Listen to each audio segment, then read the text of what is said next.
재단에서 주로 전달체계 연구 주로 하고 있고요. 무한돌봄센터 이런 관련돼서 남양주에 여러 차례 오다가 민간복지협력팀 소문을 듣고 이런 연구를 하게 됐습니다. 남양주에 계신 분들 앞에서 남양주 모델의 성과와 과제를 얘기한다는 게 얼마나 저한테 큰 부담인지 상상이 되시죠? 그러니까 이해하시고 들어주셨으면 좋겠습니다. 제가 이걸 한 거는 올 초에 저희 김문희 팀장님한테 전화가 오셨어요. 전화가 와가지고는 남양주가 민간복지협력팀을 근 1년 정도 했는데 성과 분석을 좀 했으면 좋겠다. 근데 이거를 어디다 의뢰를 돈은 없고 어디 해줄 데 없냐. 그래가지고 냉큼 제가 재단에다 의뢰를 해주십시오. 저희 재단에서 한번 해보고 싶습니다. 이렇게 말씀을 드렸어요. 이렇게 말씀을 드린 이유는 바로 이 부분 때문입니다. 아시겠지만 복지서비스 전달체계가 보건복지사무소, 사회복지사무소 그래서 여러 번 시범사업은 진행이 됐는데 최근처럼 이렇게 크게 화두가 된 거는 참 근래에 드문 일인 것 같고요. 또 다른 시도에 비해서 전달체계가 상당히 어려운 파트거든요. 인프라고 조직이니까. 근데 경기도만큼 또 이 어려운 분야에 관심 있는 시도도 없는 것 같습니다. 그래서 전달체계에 쭉 관심을 갖고 있고 이게 화두니까 조직을 어떻게 바꿀까 이렇게 고민을 하고 있는데 아시는 것처럼 사례관리가 전달체계의 꽃일 수는 있는데요. 그게 완성은 아닙니다. 제가 무한돌봄센터를 근 만 2년 정도 운영을 하면서 느낀 건데요. 무한돌봄센터의 사례관리 체계가 많은 대상으로 하는 게 아니죠. 전체 말하자면 전체 시민을 대상으로 하는 프로그램이 아니죠. 일부 특정하게 복합적 문제가 있거나 어떤 사안에 있는 사람들만을 대상으로 하고 있는 겁니다. 그리고 그게 장점은 중앙에 보건복지부, 노동부 막 여러 부서가 나눠져 있지만 이런 거 상관없이 현장에서 바로 여러 연계 서비스가 가능하기 때문에 사람들이 주목하는 건데 말씀드린 것처럼 이게 일부 특정 집단한테만 집중되어 있다. 그러니까 전반적인 전달체계의 효율화는 이루지는 못하는 것 같다라는 게 하나였고요. 두 번째는 실제로 서비스 대상자한테 서비스가 이루어지는 걸 쭈루룩 보다 보니까 중앙의 전달체계가 나누어져 있는 게 여전히 사례관리를 한다고 해도 발생하고 있다는 거예요. 파편화된 서비스가 제공이 된다는 거예요. 그리고 이게 밑에서 아무리 싸워도 위에서 나누어져 있는 칸막이를 극복하는 한계가 있다는 겁니다. 예를 들어서 대표적으로 사회보험과 관련된 얘기하면 바로 아실 거예요. 사례관리 하시면서 현장에서 사회보험과 관련돼서 연계하려고 그러면 생각처럼 만만치 않습니다. 정보를 주고받은 다음에 걔네가 뭘 어떻게 하는지도 모르고요. 그쪽에서 예를 들어 노인 장기요양, 탈락자 우리한테 준다고 해서 이거 우리가 어떻게 하는지 저쪽에서 잘 모르는 경우가 많습니다. 이게 위에 전달체가 구분되어 있으면 밑에서 아무리 해도 안 되는 부분들이 있다는 거예요. 그러니까 사례관리 말고 좀 더 조직적으로 이걸 바꾸는 게 뭐가 있을까를 고민하는 와중에 남양주 얘기를 들었어요. 남양주가 되게 재밌는 걸 하시더라고요. 시장님 고인물 썩는다 이런 얘기 하시는데 처음에 휴먼케어 센터 할 때부터 그랬지만 이게 될까 하는 걸 여기 막 하시더라고요. 이 될까 하는 게 바로 이게 거점에서의 민간 합동 근무였습니다. 무한돌봄센터가 희망복지지원단 작년 4월에 도입하면서 시군구마다 다 민간 합동 근무를 하라고 얘기를 했어요. 실제로 민간 합동 근무한 적이 거의 없습니다. 남양주를 제외하고요. 민하고 관이 같이 근무한다는 거는 생각보다 많이 어렵죠. 아시는 것처럼 관은 민을 안 믿고요. 민은 관을 싫고요. 아주 옛날부터 해왔던 이거는 쉽지 않은 겁니다. 이 뿌리 박힌 역사가 있는데 어느 날 갑자기 합동 근무하면 그날부터 서로 따로따로 모여서 술 먹고 욕하는 일이 시작되는 거죠. 그래서 안 되는데 남양주는 하더라고요. 그래서 참 재밌다. 그래서 연구를 제가 흔쾌히 받아서 진행하겠다고 했습니다.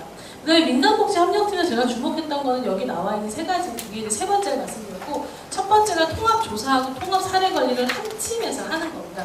아시는 것처럼 통합조사팀 따로 있고 통합사례관리팀 따로 있죠. 그리고 제가 연구를 해보니까 통합조사팀에서 조사하시다가 이거 사례관리가 필요하다. 대상자 발굴됐는데 이 발굴된 대상자가 사례관리로 연결되는 비율이 생각보다 많이 낮습니다. 그러니까 이런 거예요. 통합조사 팀장님이 마인드가 있고 사회복지에 관심도 있고 대상자 애정이 있으면 가봤더니 그 집이 수급자 신청을 했는데 가봤더니 애도 막 길거리에서 막 돌아다니는 것 같고 집 케어도 전혀 안 되고 문제가 있어. 그 문제의식이 있으면 이거를 통합 사례관리하는 사람한테 얘기를 해줘야 될 거 아니에요.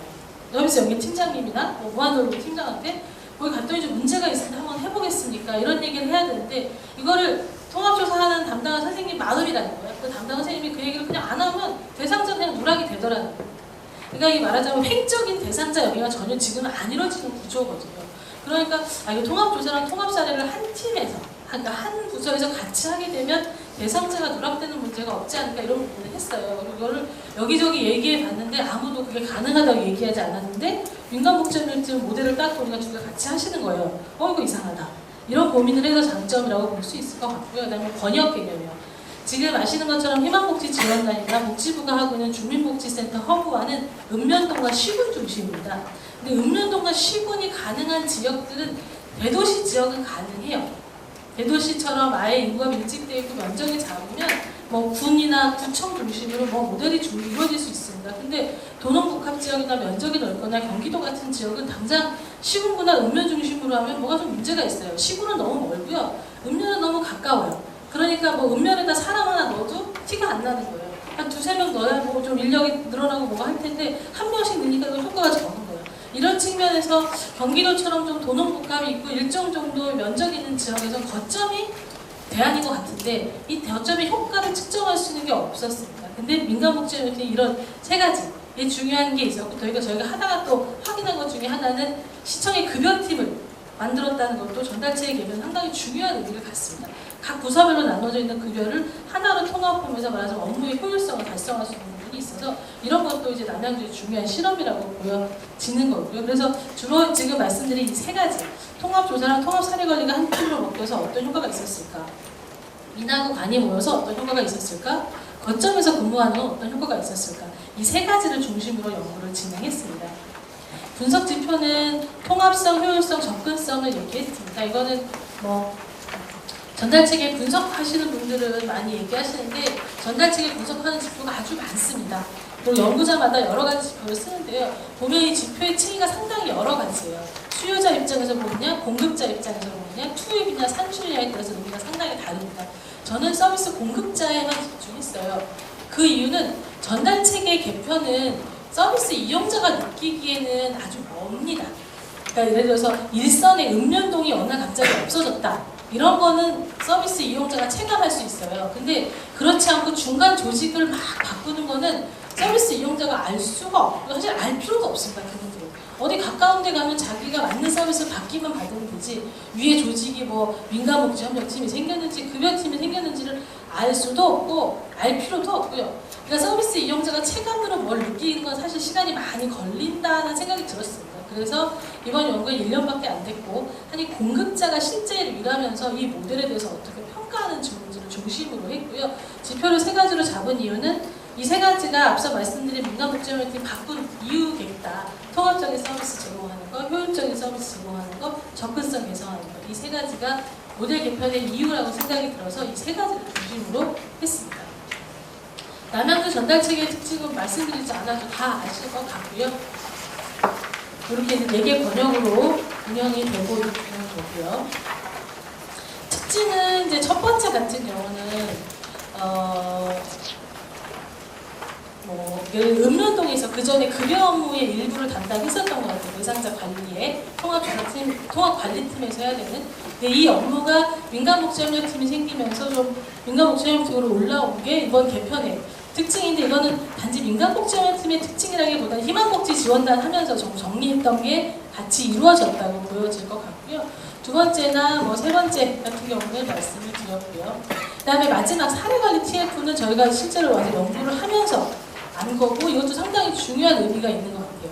민하고 관이 사무실만 같이 쓰는 게 아니라 사례관리 TF라는 걸 만들어서 사례관리 과정에서 민하고 관이 어떤 협동적 관계를 좀 체계화했다는 것이 또 남양주 민간복지협력팀의 중요한 의미를 갖고 있는 것 같습니다. 이 표를 보여드리면 이 표는 그래서 저희가 이제 조사를 했어요. 조사하신 분들도 있으실 거고 조사를 해서 쭉 평균을 내본 것입니다. 첫 번째 보시면 여기 민간복지협력팀 읍면동 희망케어 계시는 분들이고요.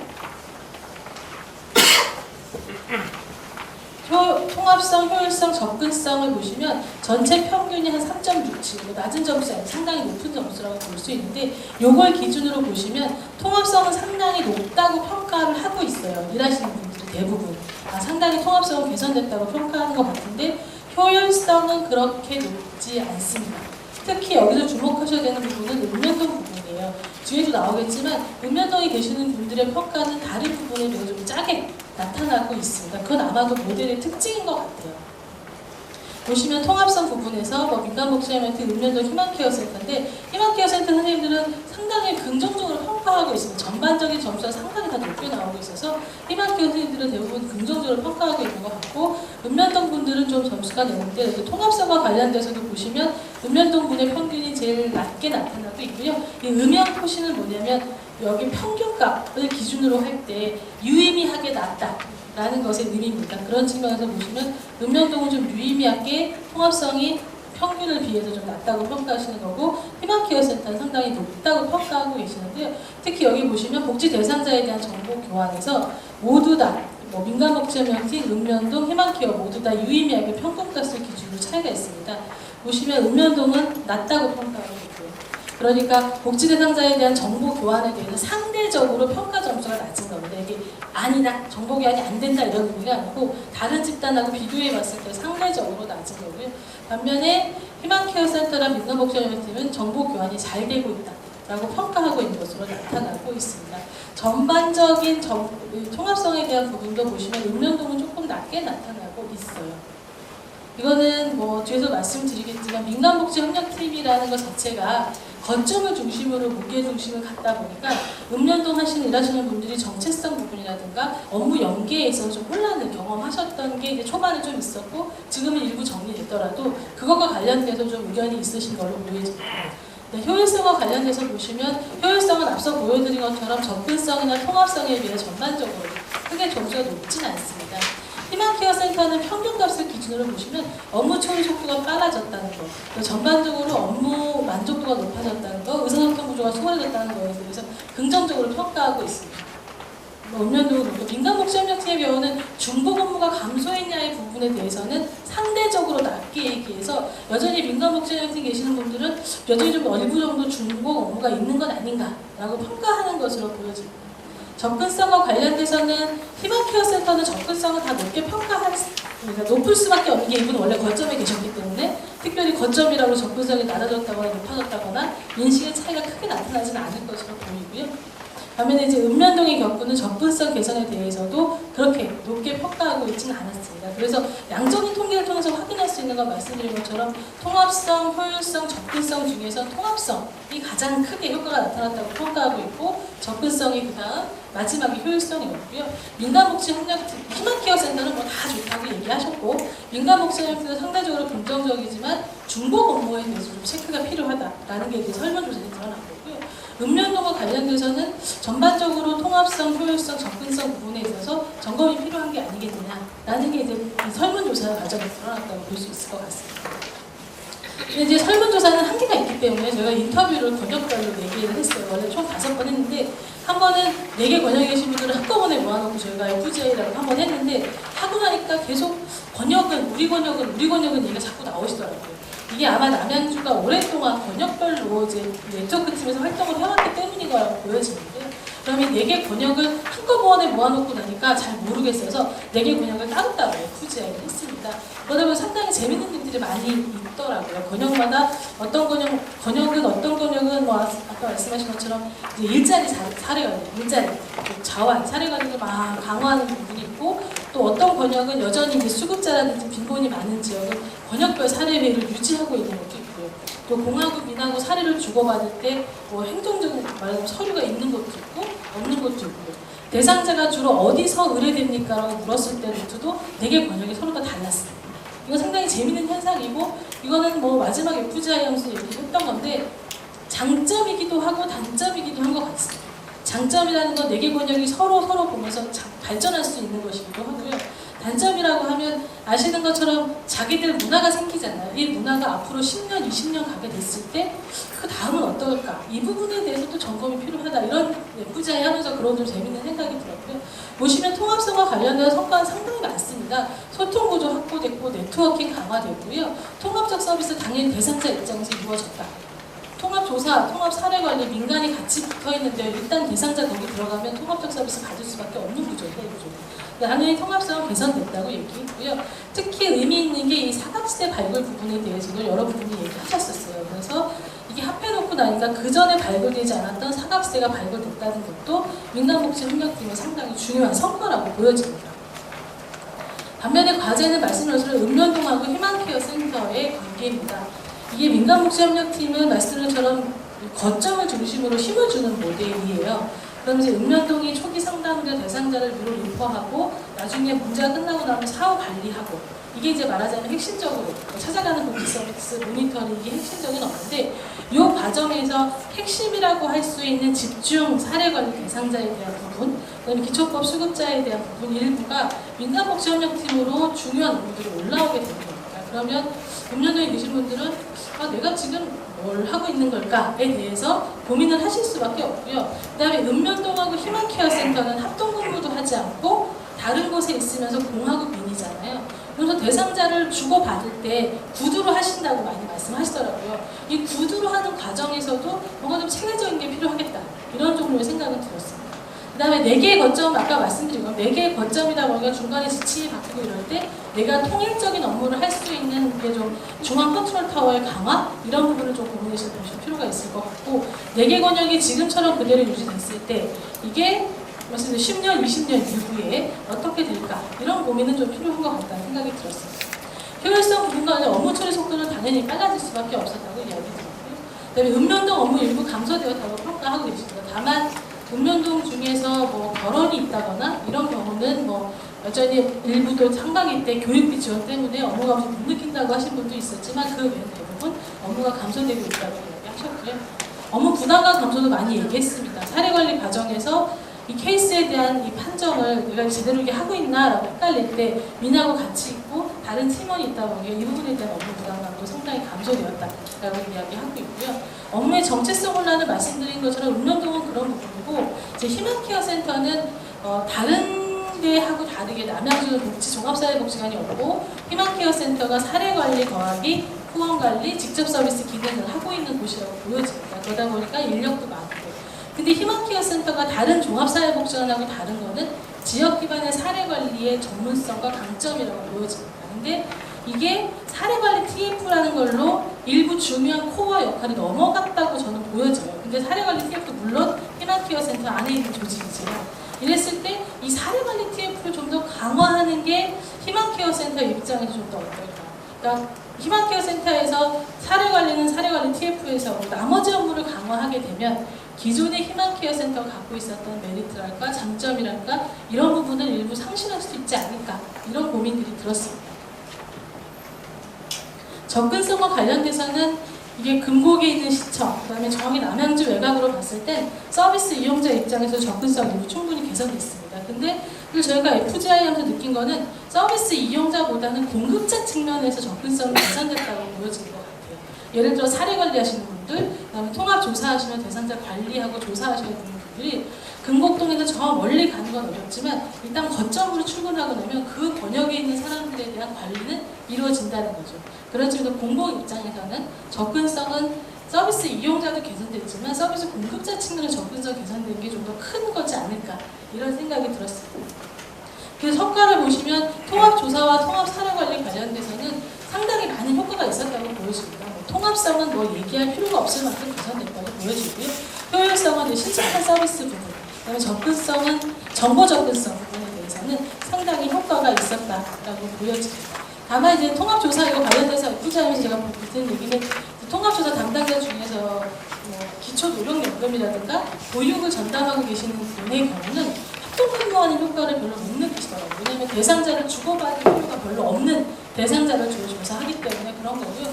그 외의 경우는 통합조사하시는 분이나 통합사례관리하시는 분이 모두 합동근무하면서 여러 가지 긍정적인 효과가 있다고 평가를 하고 있었습니다. 그 다음에 민간복지협력팀하고 희망케어 부분은 당연히 네트워킹도 강화됐고 통합적 서비스 가능한데요. 남양주가 갖고 있는 장점 중에 하나는 희망케어센터가 자원을 가지고 있다는 부분입니다. 다른 예를 들어서 무한돌봄 네트워크 팀이라고 다른 시군구는 이 네트워크 팀 자체가 자원을 갖고 있지 않은데 여기는 자원을 갖고 있기 때문에 예를 들어서 공하고 같이 사례 관리를 하거나 혹은 대상자를 주고받는 과정에서 민간에서 줄 수 있는 자원이 있다는 게 상당히 큰 시너지 효과를 낼 수 있었던 것 같아요. 그래서 이 모델을 지금 자원이 없는 다른 시군에 그대로 적용했을 때 과연 민하고 간의 합동근무가 남양주처럼 효과가 있을지에 대해서는 검토가 필요한 것 같습니다. 남양주는 그런 장점이 있었던 것 같고요. 거점에서 근무하는 거는 말씀드린 것처럼 통합성이나 효율성은 지역사회 중심으로 개선이 된 부분이 있고요. 서비스 이용자도 개선됐지만 공급자 측면에서 개선되기 좀 더 큰 것 같다. 이런 생각이 들었습니다. 정책 대안을 말씀드리면 읍면동과 관련돼서는 아까 그 국장이 말씀하셨는데 부분 거점형 이렇게 말씀하셨는데 그 모델이 남양주는 맞는 것 같습니다. 읍면동 중심으로 초기 상담하고 모니터링 기능을 계속 강화할 필요가 있는 것 같고요. 거점에서는 지금처럼 조사, 사례 관리 이런 좀 더 전문적이고 집중적인 기능을 수행하는 게 필요한 것 같습니다. 다만 이제 읍면동 분들한테 초기 상담과 모니터링과 관련해서 좀 더 집중적인 교육이 있으면 어떨까라는 생각이 들었고요. 그다음에 희망케어 센터의 역할과 인력 정비와 관련돼서는 말씀드린 것처럼 사례 관리 TF를 좀 희망케어 센터 입장에서 강화해 보면 어떨까. 지금 이제 인력 1명 이렇게 들어가 있는데 거기에 좀 더 인력을 투여하면 어떨까라는 생각이 들었고요. 그다음에 이제 공공 사례 관리도 권역별로 대상자 숫자나 상관없이 2명씩 배정이 되어 있더라고요. 일단 제가 역할 분담에서 봤을 때는 이 부분과 관련돼서도 지역별 특성을 감안해서 좀 늘리고 줄이고 해보는 건 어떨까 하는 생각이 들었고요.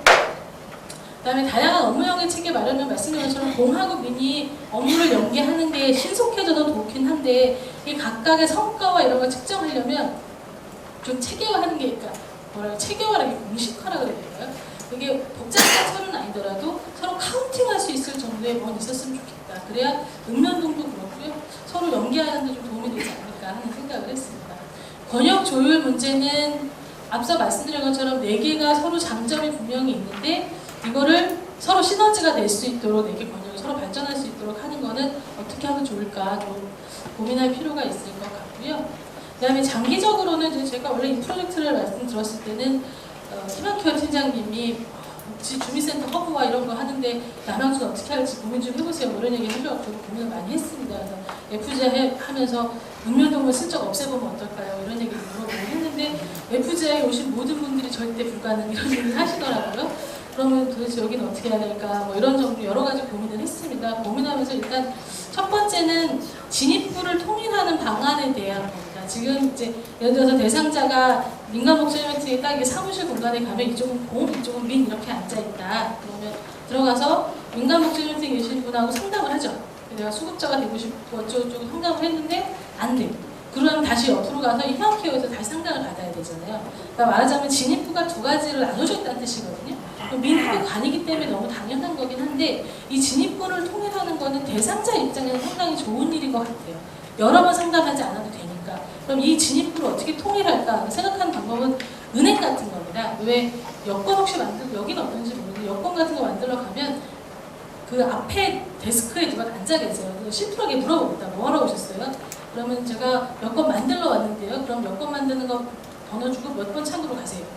들어와서 저 뭐 갱신하러 왔습니다. 그럼 몇 번 창구로 가세요 하는 것처럼 창구를 안내해주는 사람이 있지 않습니까? 뭐 예를 들어서 핸드폰 수리하러 가셔도 핸드폰 수리하러 오셨어요? 뭐 사러 오셨어요? 이렇게 묻는 것처럼 이런 초기에 아예 하나 안내 창구를 만드는 건 어떨까? 그래서 뭐 이 사람이 뭐 하러 왔는지 얘기를 듣고 그냥 바로 희망케어 센터로 가세요. 혹은 민간복지센터로 가세요. 혹은 시나 의구로 가세요. 이런 얘기를 해준 창구를 만드는 방법이 하나 있을 것 같고요. 그거 상관없이 그냥 민이든 가든 입직구 다 통일해서 상담하고요. 상담한 후에 리퍼 체계를 잘 만드는 방법. 이 2번째 방법, 2가지 중에 하나를 해보면 초기 진입구가 좀 어떨까 생각이 들었고 말씀드린 것처럼 직업 상담사 얘기도 하시더라고요. 지금 최근에 이제 복지하고 일자리 연계가 핵심이니까 거점 중심으로 일자리 연계할 수 있는 이런 얘기를 하는데 여기도 마찬가지입니다. 직업 상담사가 배치됐을 때 직업 상담사 입직구가 따로 있다. 그러니까 상담을 3번 받는 거예요. 예를 들어 이 사람이 가면 기초법 수급하려면 민간복지연구팀, 뭐 다른 서비스 연계하려면 희망케어, 그 다음에 일자리까지 필요하면 직업상담사 이런 식으로 입직구가 같은 공간에서 3개 있는 게 상당히 비효율적이라는 거죠. 그래서 이걸 어떻게 통일할 것인가를 고민하는 게 전달체계 개편이 중요하다. 요즘에 고민은 그런 거 제가 보니까 전달체계 개편한다고 해서 위에 조직을 막 바꾸는 거는 너무 어려워요. 너무 복잡한데 진입구를 통일하는 거는 사실 대상자 입장은 상당히 효율적이고 좋은데 그걸 어떻게 하면 좋을까 이런 고민을 해봤으면 좋겠다는 거고요. 그 다음에 주민센터 허브와 관련돼서는 국장님 말씀하신 것처럼 부분 거점형이 맞다. 다만 이게 남양주가 워낙 인구가 많고 하니까 여기 금곡동 여기 동을 중심으로 해서 거점 하나 더 만들면 어떨까. 지금 4개 권역인데 권역을 5개로 만들어 보면 어떨까. 제가 그냥 순수하게 남양주에 안 살기 때문에 말씀드릴 수 있는 거예요. 이런 얘기 드렸더니 뭐 계장님이나 박 기장님 말씀하셨어요. 여긴 4개 생활권입니다.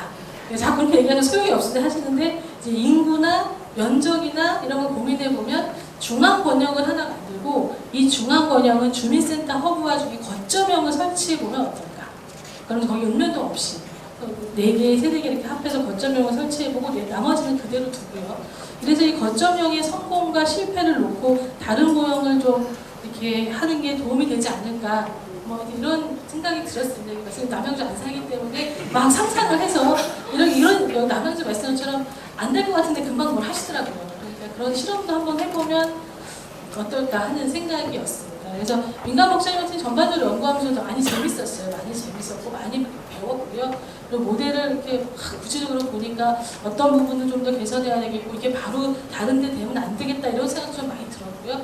남양주만의 이제 성공적인 모델인데 이게 좀 더 성공하시고 발전하셔서 어디 전국에서 남양주 따라와 이런 얘기 할 수 있었으면 더 많이 할 수 있었으면 좋겠습니다. 이상 발표 마치겠습니다.